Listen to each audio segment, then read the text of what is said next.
ನಮಗೆ ತಿಳಿದಂಗೆ ಇದು 800 ವರ್ಷಕ್ಕಿಂತ ಹಿಂದಿಂದು ಅಂತ ಹೇಳಿ ಹೇಳ್ತಾರೆ ನಮ್ಮ ಹಿರಿಯರು. ನಮಗೇನದು ಗೊತ್ತಿಲ್ಲ. ಇದು ವ್ಯಾಸ ವಿರಚಿತವಾದ ದೇವಸ್ಥಾನ. ಮೊದಲು ಅನಾದಿ ಕಾಲದಿಂದನೂ ಇದ್ದಿದ್ದು. ಅದು ವ್ಯಾಸರು ಇಲ್ಲಿ ತಪಸ್ಸು ಮಾಡಿ ಒಂದು ದೇವಸ್ಥಾನ ಮಾಡಿ. ಇದು ಮಹಿಷಾಸುರ ಮರ್ದಿನಿ ದೇವಸ್ಥಾನ, ದುರ್ಗಂಬ ಅಂತ. ಇದು ಈ ಮೂರ್ತಿ ಒದ್ದ ಬಗ್ನಿ ಒಳಗಿದೆ. ಒಂದು ಸ್ವಲ್ಪ ಒಂದು ಕಾಲು ಎತ್ತಿಕೊಂಡಂಗಿದೆ. ಒಂದು ಒದಿಬೇಕಾದ್ರೆ ಒಂದು ಬಾಗುತ್ತಲ್ಲ ದೇಹ, ಆ ರೀತಿ ಒಳಗಿದೆ. ಇಲ್ಲಿಂದ ಇಲ್ಲಿ ಮಹಿಷಾಸುರನ ಬೆಳೆಸ್ಕೊಂಬಂದು ಇಲ್ಲಿ ಒದ್ದಿದ್ದು, ಆಮೇಲೆ ಕುಲ್ಲೂರಲ್ಲಿ ಅವನು ಮತ್ತೆ ಅವನು ಹಿಡಿದು ಅಲ್ಲಿ ತಿಳಿಸಿ, ಆಮೇಲೆ ಚಾಮುಂಡಿ ಮೈಸೂರಲ್ಲಿ ಅವನ ಸಂಹಾರ ಮಾಡಿದ್ದು ಅಂತ ಹೇಳೋ ಪ್ರತೀತಿ ನಮಗೆ ಗೊತ್ತಿದೆ. ಇಷ್ಟನ್ನು ಹೇಳ್ಬೋದು ನಾವು ಅಷ್ಟೇ. ಶ್ರೀಧರ ಸ್ವಾಮಿಗಳು 18 ವರ್ಷ ಅವರು ಇಲ್ಲೇ ಅನುಷ್ಠಾನ ಮಾಡ್ಕೊಂಡು ಇಲ್ಲೇ ಇತ್ತು. ಅಂದರೆ ಹೊರಗಡೆ ಎಲ್ಲ ಹೋಗ್ತಿದ್ರು, ಆದರೆ ಇಲ್ಲಿ ತಪಸ್ಸೆಲ್ಲ ಇಲ್ಲೇ ಮಾಡ್ತಿದ್ರು. ಮಧ್ಯಕೂಟಿ ಅಂತ ಇಲ್ಲಿ ಮೇಲೆ ಬಂತು ಸ್ವಲ್ಪ ಮೇಲೆ, ಅಲ್ಲಿ ಅವರು ವಿಶ್ರಾಂತಿಗೋಸ್ಕರ ಅಲ್ಲಿ ಹೋಗ್ತಿದ್ರು. ಆಮೇಲೆ ಪ್ರಸಾದ, ತೀರ್ಥ ಪ್ರಸಾದ, ಮಂತ್ರಾಕ್ಷತೆ ಎಲ್ಲ ಕೂಡ ಇಲ್ಲೇ ಕೊಡ್ತಿದ್ರು. ಇದೇ ಅವರ ಇದು ಪ್ರವಚನ ಪೀಠ. ಶ್ರೀಧರ ಸ್ವಾಮಿಗಳ ಮೂಲ ಮಹಾರಾಷ್ಟ್ರ ಅಂತ ಹೇಳ್ತಾರೆ, ಹೌದಾ? ಹೌದು. ಸಜ್ಜನಗಡದಲ್ಲಿ ಹುಟ್ಟಿದ್ದವರು. ಸಜ್ಜನಗಡ, ಚಿಂಚೋಳಿ ಅಂತ ಹೇಳಿ. ಚಿಂಚೋಳಿ, ನಾಡಿ ಚಿಂಚೋಳಿ ಅಂತ ಬಂತು, ಮಹಾರಾಷ್ಟ್ರ, ಗುಲ್ಬರ್ಗ ಡಿಸ್ಟಿಕ್. ಅವರ ಮಹಾರಾಷ್ಟ್ರದಿಂದ ಈ ಕಡೆ ಹೇಗೆ ಅವರ ಪೂರ್ವಜರು ಇಲ್ಲಿ ಬಂದು ಅವರಾಗೆ ಬಂದಿದ್ದು. ಈ ದೇವಿ ಕಷ್ಟ ಅಂತಂದು ಅವ್ರ ಕೊನೆಗೆ ಪ್ರವಚನ ತುಂಬ ಸಲ ಹೇಳ್ತಿದ್ರು.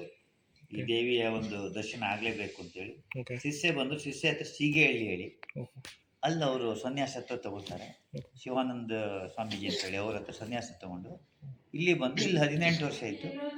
ಆಮೇಲೆ ಮೇಲೆ ಆಶ್ರಮಕ್ಕೆ ಹೋಗಿ ಅಲ್ಲಿ ಕುಟೀರ ಅಂತ ಮಾಡಿದ್ರು. 6 ವರ್ಷ ಅವರು ನಾನು ದೀರ್ಘ ತಪಸ್ಸು ಮಾಡಬೇಕು, ಯಾರಿಗೂ ದರ್ಶನ ಇಲ್ಲ, ಮಾತಾಡೋದಿಲ್ಲ, ನನಗೊಂದು ವ್ಯವಸ್ಥೆ ಮಾಡಿಕೊಡಿ ಅಂದರು. ಅದು ಸೂಟಬಲ್ ಪ್ಲೇಸ್ ಅಂತ ಹೇಗಿತ್ತು. ಇಲ್ಲಿ ಒಂದು ಕಮಿಟಿ ಇತ್ತು, ಅವರೆಲ್ಲ ತೀರ್ಮಾನ ಮಾಡಿ ಅಲ್ಲಿ ಒಂದು ವ್ಯವಸ್ಥೆ ಮಾಡಿದ್ರು. ಅಲ್ಲೇ ಅವ್ರು 6 ವರ್ಷದ ನಂತರ ಅವರು ದೈವಾಧೀನರು ಅದು. ಅಂದರೆ ಕಡೆ ದರ್ಶನನೇ ಸಿಗಲ್ಲ ಯಾರಿಗೂ. ಅಂದರೆ ನಮಗೆ ತಿಳಿದ ಹಾಗೆ ಎಷ್ಟು ಗೊತ್ತಿದೆ ನೋಡಿ. ದರ್ಶನ ಸಿಗಲ್ಲ ಅಂದರೆ ಅವ್ರು ಹೇಗೆ ಕಾಣಲಿಲ್ಲ. ಅವರು ಇಬ್ಬರು ಇದ್ರು ಅವರಿಗೆ ಪರಿಚಾರಕರು. ಅವರು ಅದು ಏನಿದ್ರು ಅವ್ರು ಮಾಡಿಕೊಡ್ತಿದ್ರು. ಅಡುಗೆ ಮತ್ತು ಅವರ ವ್ಯವಸ್ಥೆನೆಲ್ಲ ಅವ್ರು ನೋಡ್ಕೊತಿದ್ರು. ಅವ್ರಿಗೆ ಬಿಟ್ಟರೆ ಬೇರೆ ಯಾರಿಗೂ ದರ್ಶನ ಇರಲಿಲ್ಲ. ಓಕೆ, ದರ್ಶನ ಸಿಗಲಿಲ್ಲ ಅಂದರೆ ಅದೃಶ್ಯ ಆದ್ರೂ ಅಂತ ಇಲ್ಲ, ಕಡೆಗೆ ದೇಹ ಸಿಕ್ಕಿದೆ. ಒಂದು ಗುಹೆ ಒಳಗೆ ಅವ್ರು ತಪಾಸ್ ಮಾಡ್ತಾ ಇದ್ರು. ಅದು ದೇಹ ನಂತರ ಅವರ ಸಮಾಧಿ ಇದೆಯಾ? ಈಗ ಅಲ್ಲಿ ಸಮಾಧಿ ಸ್ಥಳ ಅಂತ ಹೇಳ್ತಾರೆ ಆಶ್ರಮ. ಅದೇ ಸ್ಥಳದಲ್ಲೇ ಅವರು ದೇಹತ್ಯಾಗ ಮಾಡಿದ್ದು, ಅಲ್ಲೇ ಸಮಾಧಿ ಮಾಡಿದ್ದಾರೆ.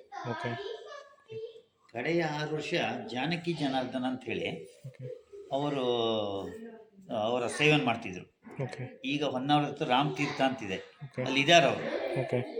ಸರ್, ಇಲ್ಲಿ ವಿಶೇಷ ಪೂಜೆಗಳ ಅಂತ ಏನಾದರೂ ನಡೆಯುತ್ತೆ? ವಿಶೇಷ ಪೂಜೆ ಅಂದರೆ ಆಶ್ವೀಜ ಶುದ್ಧದಿಂದ ಶುರು.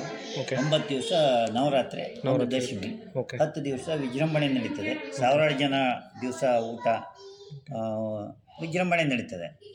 ಆಮೇಲೆ ಇಲ್ಲಿ ಒಂದು ಈ ವ್ಯಾಸರು ಬಂದು ಹೋದ್ಮೇಲೆ ಇಲ್ಲೊಂದು ಮಠ ಇತ್ತು ಅಂತೇಳಿ ಒಂದು ಪ್ರತೀತಿ ಬಂತು. ಇತ್ತು, ಅದು ನಮಗೇನು ಗೊತ್ತಿಲ್ಲ. ನಮ್ಮ ಕಾಲ 300-400 ವರ್ಷದಿಂದ ಬಹುಶಃ ಎಲ್ಲಿರ್ಬೋದು ಅಂತ ಪಕ್ಕದಲ್ಲೇ ಇದೆ. ಅಲ್ಲಿ ಒಂದು 5 ಗುರುಗಳ ಸಮಾಧಿ ಇದೆ. ಆ ಗುರುಗಳ ಸಮಾಧಿಗಳಿಗೆ ಒಂದು ಆರಾಧನೆ ಮಾಡ್ತೀವಿ, ಅದು ಇಲ್ಲಿ ವಿಶೇಷ. ಆಮೇಲೆ ಅನಂತ ಚತುರ್ದಶಿ, ಈ ಚೌತಿ ಹಬ್ಬದ ನಂತರ ಬರುತ್ತಲ್ಲ, ಅದನ್ನು ಇಲ್ಲಿ ವಿಜೃಂಭಣೆ ಮಾಡ್ತೇವೆ. ಆಮೇಲೆ ವಾರ್ಷಿಕೋತ್ಸವ ಪಾಲ್ಗುಣ ಶುದ್ಧ, ಈಗ ನೆಕ್ಸ್ಟ್ 5ನೇ ತಾರೀಕು ಬರುತ್ತೆ, ಅದು ವಿಜೃಂಭಣೆ ಮಾಡ್ತೇವೆ. 4 ಕಾರ್ಯಕ್ರಮಗಳು ಇಲ್ಲಿ ವಿಜೃಂಭಣೆ ನಡೀತದೆ. ಈ ತಿಂಗಳು ಫೆಬ್ರವರಿ, ನಾವು ಫೆಬ್ರವರಿ ಮಾರ್ಚ್ 5, 6, 7 ಬರುತ್ತೆ. ಅದು ಬಿಟ್ಟರೆ ಇನ್ನು ಬಾಕಿದು ದೇವಸ್ಥಾನದ ವತಿಯಿಂದ ತುಂಬ ಕೆಲಸಗಳನ್ನೆಲ್ಲ ಮಾಡ್ತಾರೆ. ದೇವಸ್ಥಾನದ ಇದು ಕಾರ್ಯಕ್ರಮಗಳು ನಡೆಯೋದಷ್ಟೇ. ಇಲ್ಲಿ ಯಾರು ಪ್ರತ್ಯೇಕವಾಗಿ ಹೋಮ ಮಾಡಿಸ್ಬೇಕು ಅಂದ್ರೆ ಮದುವೆ ಮುಂಚೆ ಉಪನಯನ, ಶಾಂತಿ ಹೋಮಗಳು ಎಲ್ಲ ನಡೀತಾರೆ. ನಮ್ಮದೇ ಇಲ್ಲಿ ಪಕ್ಕದಲ್ಲಿ ರಾಮ ದೇವಸ್ಥಾನ ಇದೆ. ಹಾಗಾಗಿ ರಾಮದುರ್ಗಾಂಬ ಅಂತ ಈ ದೇವಸ್ಥಾನದ ಹೆಸರು ಮಾಡಿದ್ವಿ ನಾವು. 2 ನಮ್ಮ ದೇವಸ್ಥಾನ ಅದಕ್ಕಾಗಿ ರಾಮದುರ್ಗಾಂಬ ಅಂತ ಹೆಸರಿಟ್ಟಿದ್ದೀವಿ. ಇಲ್ಲಿ ಅಷ್ಟೇ, ತುಂಬ ಭಕ್ತಾದಿಗಳಿದ್ದಾರೆ. ಇದಕ್ಕೆ ಜಮೀನೇನಿಲ್ಲ ಸರ್, ಉತ್ಪತ್ತಿ ಅಂತಂದ್ರೆ ಭಕ್ತಾದಿಗಳೇ ಇದ್ರೆ ಭಕ್ತಾದಿಗಳು. ಅರ್ಥ ಆಯ್ತು, ಗೊತ್ತಾಯ್ತು. ತುಂಬ ಥ್ಯಾಂಕ್ಸ್ ಸರ್. 1 ಗಂಟೆಯಿಂದ ಮಹಾಮಂಗಳಾರತಿ 1 ಗಂಟೆಯಿಂದ ಆಗುತ್ತಾ? 1 ಗಂಟೆಯಿಂದ ಒಂದು 20 ಗಂಟೆವರೆಗೆ ಆಗುತ್ತೆ. ಪ್ರತಿದಿನನೂ ಮಂಗಳಾರತಿ ಪ್ರತಿ ದಿವಸನೂ ಇದೆ. ಪ್ರಸಾದ ಅದಾದ್ಮೇಲೆ ಮಂಗಳಾರತಿ ಆದ್ಮೇಲೆ ಪ್ರಸಾದ ಭೋಜನ ಇದೆ ಸಾರ್ವಜನಿಕರಿಗೆ. ಪ್ರಸಾದನ ಇರುತ್ತೆ. ಅದು ಸುಮಾರು ಎಷ್ಟು ಗಂಟೆ ತನಕ ಅವೈಲೇಬಲ್ ಇರುತ್ತೆ? ಅದು ನಾವು ಇಲ್ಲಿ ಖರ್ಚಾಗೋವರೆಗೂ ಹಾಕ್ತೀವಿ ಸರ್. 2:30-3 ಗಂಟೆ ಆದರೂ ಊಟ ಹಾಕ್ತೀವಿ. ಎಷ್ಟು ಜನ ಬಂದು ಊಟ ಹಾಕ್ತೀವಿ. ಒಂದೊಮ್ಮೆ ಖಾಲಿ ಆದ್ರೆ ಮತ್ತೆ ಮಾಡಿ ಹಾಕ್ತೇವೆ. ಓಹೋ, ಅನ್ನದಾನ ಪ್ರತಿದಿನ ಇದ್ದೇ ಇದೆ. ಓಕೆ. ಇಲ್ಲಿ ಉಳ್ಕೊಳ್ಳಿಕ್ಕೆಲ್ಲ ಏನು ವ್ಯವಸ್ಥೆ? ಉಳ್ಕೊಳ್ಳಿಕ್ಕೆ ನಮ್ದೇ ಆದ ಒಂದು ಲಾಡ್ಜ್ ಇದೆ, ಒಂದು 15 ರೂಮ್ಗಳಿದೆ. ಎಷ್ಟು ಜನ ಅಕಾಮಿಡೇಷನ್ ಆಗುತ್ತೆ? ಒಂದು 30-40 ಜನ ಅಕಾಮಿಡೇಷನ್ ಮಾಡ್ಬೋದು. ಹಾಲು ಇದೆ. ಓಕೆ. ಸ್ವಲ್ಪ ನಮ್ಮ ಲೆಕ್ಕದಲ್ಲಿ ನಾವು ಪಬ್ಲಿಕ್ಗಳಿಗೆ ಕೊಡಲ್ಲ, ಇಲ್ಲಿ ಬಂದು ಸೇವೆ ಮಾಡಿದ್ರೆ ಅರ್ಥ ಆಯ್ತು, ಕನ್ಸಿಡರ್ ಮಾಡ್ತೀವಿ. ಗೊತ್ತಾಯ್ತು. ಯಾಕೆಂದ್ರೆ ಇಲ್ಲಿ ಬಂದು ಉಳ್ಕೊಂಡು ಕರೆಕ್ಟ್, ಬೇರೆ ಮೋಜು ಮಾಡೋದೆಲ್ಲ ಅದಕ್ಕೆ ಯಾವುದಕ್ಕೂ ಅವಕಾಶ ಇಲ್ಲ ಅಂತ ನಾವು ಇದು ಮಾಡ್ತೀವಿ. ಕರೆಕ್ಟ್. ಗುರುತ ಪರಿಚಯ ಇದು ಬಿಟ್ರೆ ಸ್ಟ್ರಿಕ್ಟ್ಲಿ ಇರಬೇಕು. ಬೇರೆ ಎಲ್ಲ ಹೋಗ್ಬೇಕಪ್ಪ, ಇಲ್ಲಿ ಅವ್ರಿಗೆ ಏನೋ ಇದು ಪೂಜೆ ಕೈ ಮುಕ್ಕೊಂಡು ಹೋಗೋಣ ಅಂತ ಹೇಳಿ ಬಂತಾರೆ, ಅಂಥವ್ರಿಗೆ ಅವಕಾಶ ಇದೆ. ಗೊತ್ತಾಯ್ತು. ಆದರೆ ಅದಕ್ಕಾಗೇ ಬರೋದಿಲ್ಲ. ಗೊತ್ತಾಯ್ತು. ಮೋಜಿ ಮಾಡೋರಿಗೆ ಅವಕಾಶ ಇಲ್ಲ, ಅದು ವಿಚಾರ. ಓಕೆ. ಇದು ಶ್ರೀಧರ ಸ್ವಾಮಿಗಳು ಬಂದ ಮೇಲೆ ಇಲ್ಲಿ ಒಂದು ಮಣ್ಣಿನ ಕಟ್ಟೆ ಇತ್ತು.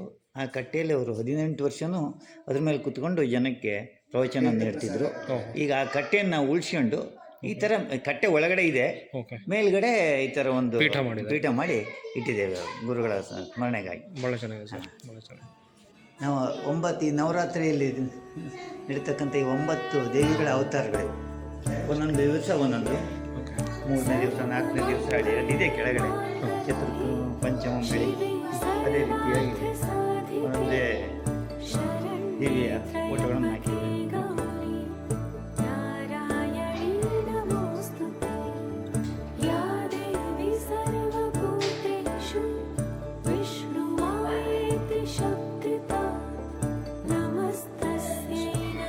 ಇಲ್ಲಿ ಸಪ್ತ ಮಾತೃಕೆಯಲ್ಲಿ ಫೋಟೋಗಳಿದೆ.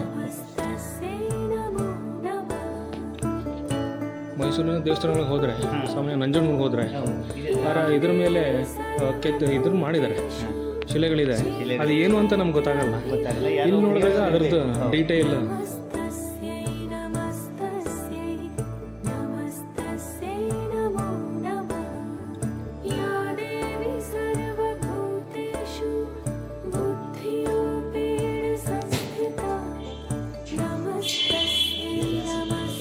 ವ್ಯಾಸ ತಪಸ್ಸು ಮಾಡಿದಂಥ ಗುಹೆ ಸ್ವಲ್ಪ ಮುಂದಿತ್ತು.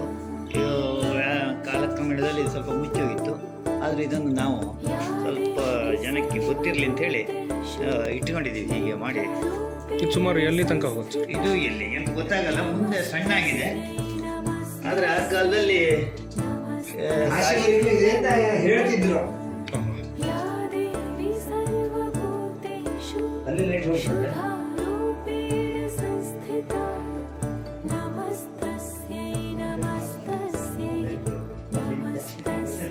ಬೆಲೆಗಿರುತ್ತೆ ಸರ್.